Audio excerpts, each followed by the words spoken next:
এই যে এবারের মতো ফিরে যাচ্ছি মা বাবাকে ছেড়ে, সকাল থেকে এমন আকাশ গুমোট, আর আকাশ ভেঙে যেভাবে বৃষ্টি পড়লো, যা যা ঘটনা ঘটলো, শুধুমাত্র মন খারাপ ছিল তা নয়, মন ভালো করার মতো অনেক কিছু ঘটেছে। রায়গঞ্জ থেকে ফিরে আসার সেই দিনটা শেয়ার করি তোমাদের কাছে ছোট্ট একটা ভ্লগের মাধ্যমে। ছোট থেকে যখন যখন আমি আকাশকে গুমোট হতে দেখেছি, দুটো চিন্তা আমার মাথায় করে। এক, আমি কি এবার বৃষ্টিতে ভিজবো? দুই, আমি কি বৃষ্টিতে ভিজবো না?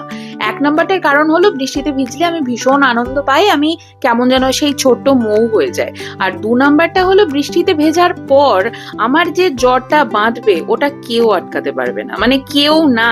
এমন অঝরে বৃষ্টি পড়া দেখে আমার ভাই বোন নিজেদের আটকে রাখতে পারেনি, ওরা দৌড়ে পাড়ায় চলে গেছে বৃষ্টিতে ভিজতে। আর আমি চলে এসেছি ছাদে।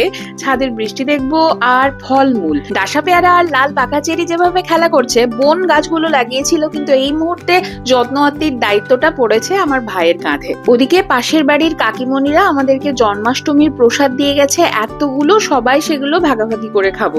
আর জন্মাষ্টমীর প্রসাদ মানেই কিন্তু থাকবে তালের বড়া, তাল ক্ষীর, আরো ইত্যাদি ইত্যাদি জিনিসপত্র। সে কখন থেকে ভাই বোনকে খুঁজছি, ওদের কোনো হদিশ নেই। কোন পাড়ায় যে ঘুরতে বেরিয়েছে, আমি একটু হাতটা বাড়িয়ে না হয় দুধের স্বাদ ঘোলে মেটাই, বৃষ্টির স্বাদ এভাবেই নি। তারপর ছাতা নিয়ে যেই না একটু রাস্তায় উঠেছি, দেখি ওমা ওরা কি কাণ্ড করছে।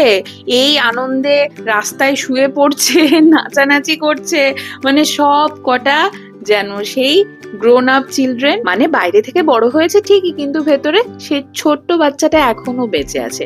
আমরা বোধহয় প্রায় প্রত্যেকেই এইভাবে নিজের শৈশবটাকে বাঁচিয়ে রাখি। মানে হঠাৎ হঠাৎ যখন নিজেদের ভাই বোনের সাথে সুযোগ মেলে, এইভাবে যে উদ্দাম নাচ, উদ্দাম আনন্দ, এগুলোই তো পড়ে থাকে। বৃষ্টিটা যেই না একটু কমেছে, অমনি পাশের পাড়া থেকে ডাক এসেছে, তাড়াতাড়ি আয়, দেখ কি হচ্ছে। জন্মাষ্টমীর পরের দিন হিসেব মতো আমাদের পাড়াতে হবে বিশেষ এক খেলা। নাম তার নারকেল খেলা।